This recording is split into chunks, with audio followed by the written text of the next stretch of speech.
Greetings, greetings, greetings, and more greetings to you, good people. My name is DJ Holly, and welcome to 0.5 Creative Studios. Chitubu che content, chitubu chisingapwe, chitubu chinonwa nemunhu wese, chitubu chakavhenekwa chikaongororwa nana mazvikokota kunzi aiwaka. Chitubu ichi chine content iri healthy, content yakachena, yakakodzera kunge chikonsumwa nemunhu akaita kunge iwewe. Ndosaka uri panapa muzuva ranhasi. So if it's your first time here, please hit the subscribe button and the notification bell so that you don't miss out on any exciting content uploaded. Asi kana unge wagara uri mugari wepanapa, dango kutenda nekurumidza kuti sei kubhadhara rent. Kana wanga uchiona mavideos epanapa usati wasubscriber, please just hit the subscribe button and the notification bell so that hauzorasikirwe patinouya nedziri kupisa dzakafanana nedzinoidzi handitika. Zvamanje manje mukomana ari kutrenda nyaya dzake dziri all over, vanhu vari kutaura nezvake. But panapa ndazotora chimwe chidimbu futi painterview yake naDJ Ola chandati ndikuratidzei kuti aiwa mukomana for the past 3 years akatombosiya zvekunamata akatanga kumaisana nyaya dzemarokwe ama1 kusvika pakuziva kuti Hilary Makaya, she's a virgin. Vakaipa pari kupisa baba. Ndiye mukomana akaona Mwari several times.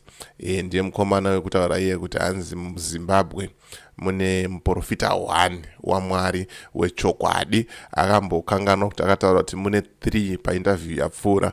Ezvinozva Achinyepa futi akuti mune 1. Saka kuchechi kwacho kunational sports techida kutoenda kunozadza kuti tinzwe shoko, but kana munhu waMwari Achinyepa kudai so we know and we understand kuti hapana mutsvene, no one is perfect, but tinovavarira kuitawo zvinhu zvakaita sei zvakanaka handitika, but nyaya yemukuru ndaitadza handitika. Saka panapa ndiri kuplayere the interview, mapatsi andiri kuda tokurukura nyaya iyoyo, and then tataenda panyaya yaHilary Makaya tatataura kuti Hilary ari kudanana nemurume wemunhu. She was trending mazuva apfuura. I've got the pictures, I've got the screenshots. Ndichakuratidzai futi. How can musikana anodanana nemurume wemunhu achitengerwa mota achiita sei otadza kurara nemurume iyeye? Asi zvinenge zviri zvemushonga here. Saka tichapinda munyaya yaHilary pamberi apo. Uyezve munhu waprofeti akaziva sei kuti Hilary she's a virgin. Muri kuonawo mana maprofita enyu aya. Hanzi bvunzai vaMakaya, tinotomboyedzwa. Aiwa, ini naisarenda zvako. Rega tipinde muvhidhazi muzvionere, sitofamba nedingindira reumboka. Mozvionera, mozvinzwira mega, mutuka. Mutuke istereki mukomana musatomboregera. Tikurudzire violence, but nhasika ndoda tichimbomutukai stereki, mutukei musoro wambuya ake mukomana regedza tite sei tiplay vidhazi tinzwe kuti ari kuti shii apa. But musaregere kumutuka, mutukei. 2019 to 2021, that's the time you were like rechanging nambomira. Natombosiya. Mamuchijola. Akwere kujola. Enjoy life. Akusi kuti mamambotorwa naSatani here kuti mhepo dzekudzadzambura kukuataka. Hapana naSatani, atoona munyebera, a decision. Naona kuti ndambotamba youth ndakambo nimboenjoy your life kondakava mangwana. Musapamba unongwane bag remari unoona abati. But semunhu waMwari zvinenge zvakanaka here kumboenjoy life, yet we are preaching the righteousness of God. Munhu wese baba ndakatoona zona semunhu waMwari azviti. Mbari unoona ofos nozviti.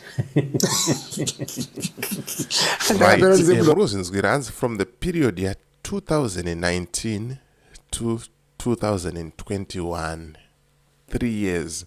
Mkomana 3 years handitika 19, 20, 21, 3 years. Mkomana akambobvisa bhachi reufundisi, akambotanga kunakirwa neupenyu. Semunhu wamufundisi ndakatozviona kuti hazviite kuti ndinakirwe neupenyu, but ndakatozozviona futi kuti unogona kufa usina kuzviita. Ndo muprofita wenyu wamunoteera uyu arapo. Hakuna mutsvene, we understand, but izvi hazviko izvi ndozvanambotaura kuti mu2k mukomana nyora kuti musoro yambuya yake mucomment section nekuti akutojairira vanhu rega tinzoti ari kuti chii mukomana unoona vasina kuzviita but mutizeti azviite ai kuwanwa zviite but kuna mwari unongotoribo but patime iyo ngirozi yenyu yaiti chii ngenini bo but zvese zviri correct zvinenge zviri correct unongonakirwa mudaro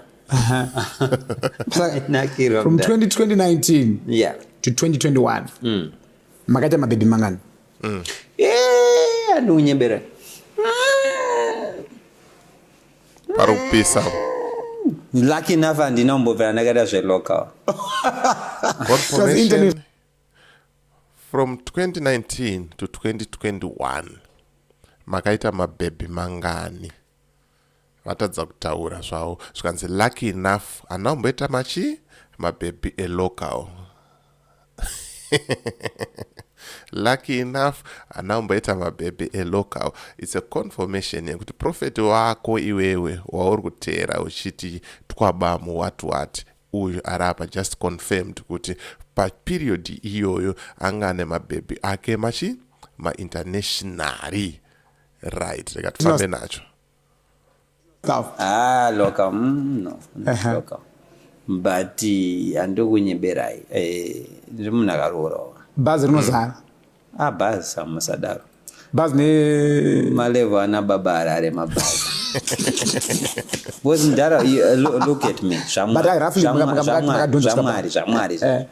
look at me fezi yangu inonyangara inoshata right ntarisa body yangu iri well structured akati rebei ndine chest ndine six pack nika bicep chichichi saka physically ndiribo right dewe ndinoyanika tava padewe baba bands ndinarusatamine level rekuti vanovambona munhu angari majokes jet ndinayo omutori jet helicopter ndinayo zvemashuwa chete Lamborghini everything ndinado tunhu ndinato unofunga kuti wewe pafacebook pangoona munhu aposta yellow lambo mangwana range mangwana blue lambo mangwana zimansion rangu reria munhu ari kubuda muhelicopter munhu audeso munhu ari kumbobuda ndaimbobuda nchiflash content yendara content yodazi ndifadzani mafadzi plus malikes kamandara malikes nditore mari kakuma-facebook nema-youtube zvinoita team nditore ndoidi aronyeba lunch yangu nhasi ngeri over 3000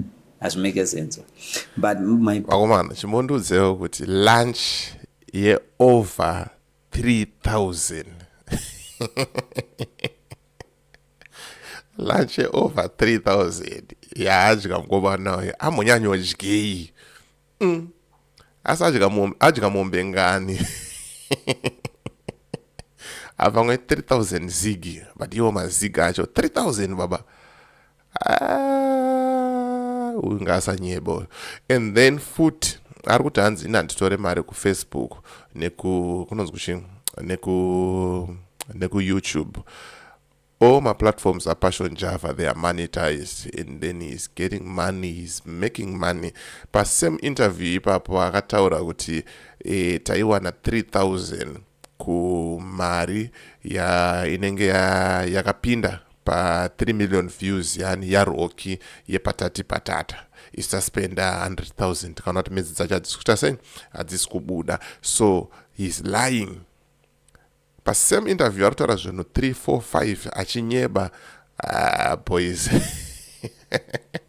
ainango kunational sports stadium andichabaya musoro wambuya yake point is munhu akadaro mabhebha anonaya saka olewo ukaidzona sikana 10 ukashaka 1 tofanira kurowa right but ini ndakaatakwa nasikana 1000 wakanaka baba tutora warungu makeda machichi wakanaka tumbama baba 3000 right ndakatadzawo kurowa kana 10 mavanondirowa tausinono kuti utadza pa 10 ayo kuti pa 1000 ukuramba wakangosunga kotsi pozi pamwe ungochishingirira baba vakaipa even mucheche mochorowa sonoti akwakwa yei ndikutaura zvena muzana waMakaya ndikutaura amagaya ndiri kuzokubvunza baba kana Tom Dishewo chacho anzenda unobvunza kana vaMakaya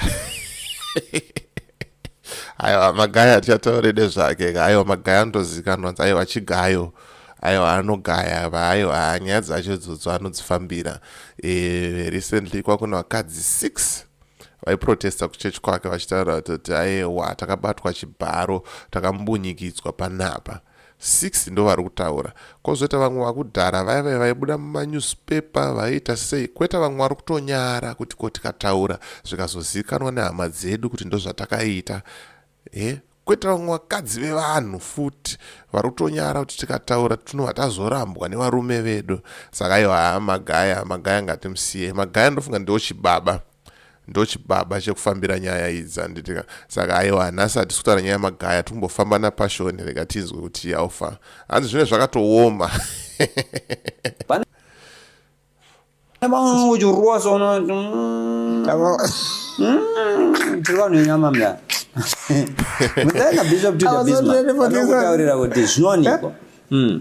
Waripo wakasimba. But you haven't answered my question though. How many would you say? Ndizo zvo saka level rangu amount level rangu then asinaurora maybe aiona kuti apa ndakatotara ndainyepa because numbers dzacho hadzitauriki dzawanda hadziko exist. Hey, it doesn't exist. Tumabhazi tomisa tumabhazi. There are 2 maybe maybe ana colors sainoda ari for a and that's what no then asinaurora and then aso kana train chete. Serious mdara? That's small. From 2019 to 2021. That's not Aurora. But those numbers don't exist. Saka hadzitauriki. Satoti but pafezi chicha nyatsotika because mamuri patime yekutadzira Mwari risingaiti. Hauzi kutadza. Kuita zi. Okay, lembodzidzisa vanhu kuZimbabwe. Mdara upombwe mdara babe. Mambodzidzisa Zimbabwe. Ma-commandments aya pana anoaffecta Mwari nanoaffecta iwewe. Okay. Paipa panonzi thou shall not lie. Unodiwo kanatonyeba kuti ndakapaka bhuku ati panza Mwari anototsamwa kuti uchauya kuheaven. Mwari ane nazo. Paipa panonzi thou shall not worship any other gods. Baba imbozvitry. Hanzi naMwari I will punish you to the 3rd and 4th generation. Kana usina chivanzi I will remember the iniquities of your forefathers. Pakatadzwa nana baba wako nana sekuru ndo pandokurangira ipa. Yeah, saka pane zvinhu zvongotika ndezvedu se1. Mane ma-commandments ekuti Mwari akubatsira isusu. Kwata ma-commandments ekuti Mwari anotsamwa. So then last year, right. Inofanira ndimboshedza bishop nyaya yetimboizeya tinyasoona kuti po here zviri kutaurwa nemukomana izvi. Bishop ndichavafonera ndouya navo tonyasonzwisisa kuti zvivi zvinosiyaniswa here kana kuti chivi nekuti bhaibheri rinongotaura kuti mubayiro wezvivi chii rufu. Hazvamboti mubayiro wechivi chidiki kana chihombe kana kuti chii. Rikatimbomusiya akadaro mukomana ari apapa tichamudedzera chii vezera rake vopedzerana. Rikatinzwe kumberi kuti aufara. By Yolanda Makaya, yes. That you impregnated her. Yes. While you were engaged, kuna Hilary Makaya. And Yolanda was posting on her stories that you were forcing her to abort. Akatombotiza went to South Africa. This and that. Idakura na Java, exactly. Netim Raki.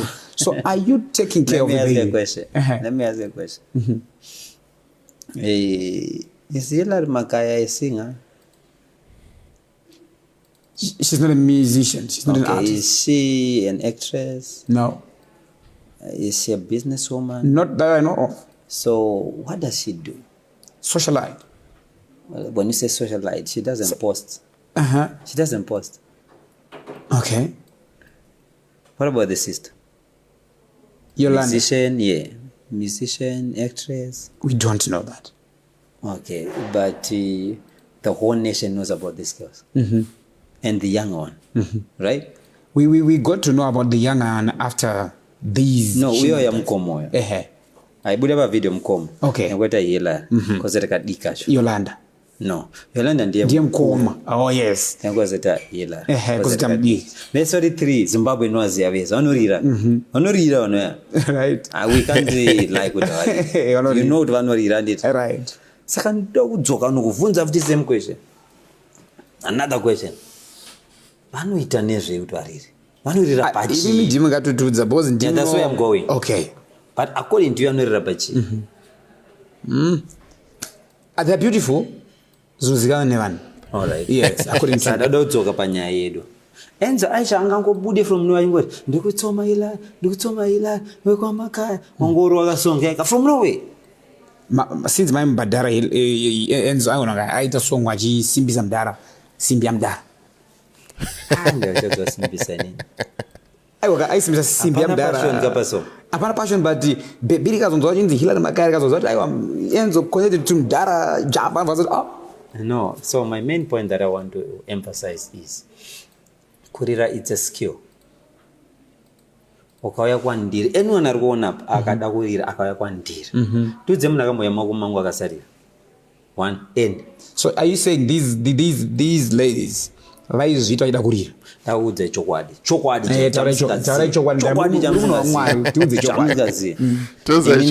man of God. Kushikana nasi she's a virgin. What? Hillary. Kushikana nasi she's a virgin. Kuti makakundikana here imimi. Aiwa. Ndowedza kutaura. I know inini naye tinotoziyana. She's like family. Right. Ndingangoti vese kuvanana moms family. So why are you saying she's a virgin? Ndomazera ndomitewa. Life yepa social media kuti you actually paint a picture on a person that someone does not know. Chokwadi. Mazera ndomite. It's unbelievable. I'm telling you. Hillary, are you a virgin? Hillary, please. Please, Hillary. But you see the impact yake. They could even target up and we're talking about that. That's a success. Right. Family ya Makaya. Niwo family ya Makaya tiratidze humbo. Isitofamba nedingidira rekuti humbo anditika passion ari kuti munhu uyu. She's a virgin. Aisatine basa nazo but ruda ngokuratidza ngokuprovera kuti muprofita ari kuita sei ari kunyeba. Awa vanonzi Andrew ndiye munhu ana Hillary Makaya apo. Uyu anonzi anizodwa muwacho uyo and then uyo ndiye mukadzi wake uyo. So that guy is cheating with 2 different girls and then mina ndokuratidza rimwe screenshot foot muzvionere mega. Mozondudza kuti Hillary she's still a virgin kana kuti but munhu wamwari ari kunyeba. There is Hillary Makaya uyo arapo uyo foot uyo. And then let's go on another one. Irina replay kwekupesira irina ratidza here. Let me show you the other one. Let's see this one. Right. There is a screenshot. Mina ndinyasovisa bingo ndikuerengere kana musuru kunyasoona. Zvakanzi naTatelicious apa vana tichikudze chikure munyasoona. Netaiwa isusu tomhanya nedingindira rehumbo baba pasina humbo hapana zvatenchiita. Zvikanzi ana mai guru woye. That's Andrew wekuhura naHillary. Uyu arapa. Hillary wacho ari kutaurwa ndiyeyi Hillary Makaya ari kutaurwa naprofeti kunzi aiwa ka Hillary ndiani ndi achiri virgin. Sapana panda kuratidza a screenshot foot of an inbox yakapostwa naTatelicious achitaura kuti aiwa ka Passion Java akasiwa naHillary long time nekuti imbinga yakaita sei yakasheka. Yaitaurwa nawingidiya yekunzi aiwa Passion Java akasiwa kutari. Right, ndo screenshot racho here.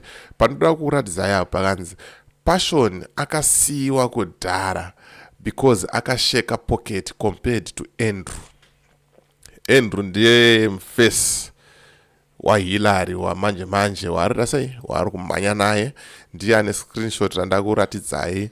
Saka monitoro omega kuti kana prophet vakuziva kuti mwana wesangano mwana wesangano Imhandara uya hasi uyu zviri zvekunamata here izvo. And then mina ndikuplay right ndakuplayera video Tatelicious achitaurira naHillary futi kuti iwewe gara pasi usazviti wakapenga iwewe. Recently Hillary akaita miscarriage handizoti nhumbu iri kunzi naPassion she's still a virgin inenge yatoye mweya mutsvene kai reka tiende ipapo haisi tofamba neumbowo baba pasina umbowo tota kutotara nyaya dzekunyeba umbowo wakuda kutozvita ukapenga umva waburisa mota uchiti watsengerwa range. Okay, chirega ndichiburisa secret yako iwewe naAndrew Manongera sei uri 4th number 4. Nyaya iripo ndeyekuti Andrew anoda vakadzi vane zvibereko vari ready kuda kumupa ma-unborn babies. Uyu Hillary wamuri kuona uyu akatobva kunoita miskeri iye yuyu nenyaya yekuti vama-unborn babies ayaya mimba dziri kusvodza dziri kufeeda business raAndrew Manongori. Uda kuti ndirambe ndichitaura blish kukuta kriki wakuda kutozvitaura right ndo nyaya idzi todzifambira baba todzifambira. But nyaya yedu hatina basa naHillary she's not even relevant zvamanje manje ari pakutsvagawo musikana saka hatina kana basa naye. Nyaya yedu iri pana Passion Java ari kunyebera vanhu kuti Hillary she's a virgin. Uyu ngasadaro munhu wamuprofita munhu waMwari. Umbowo ndakuratidzai zvakwamuri ndambokuudzai mucomment section kuti mutukei mukomana kuti musoro ambuya ake nekuti anenge achinyebera vanhu handitika but zvingazvigumire pavidhio rino iri chete. Musazoende muchinomutuka kuma-social media platforms kwake, musiye yakadaro mukomana anopedzerana nani naMwari wake. Panapa ndongoya ndichikupai kuti munzwisise muone zviri kuitika zvakatikomberedza. Kana wakuzoenda kuNational Sports musi wa 9 unoenda uchiziva kuti aiwa ndiri kuenda hangu kunotandara kana kuti ndiri kuenda hangu kunonzwa music nekuti japreza nevamwe vakadaro ngoma dzinenge dziriko handitika. Saka zvakwauri izvozvo. But kana uchitsvaga Jesu chaizvo kunzvimbo dzakadaro sekura mubatike. So as for me, DJ Holly and the rest of the crew behind the scenes, ndiri kuti bye for now. Ngatisangane muvidhio rinotevera.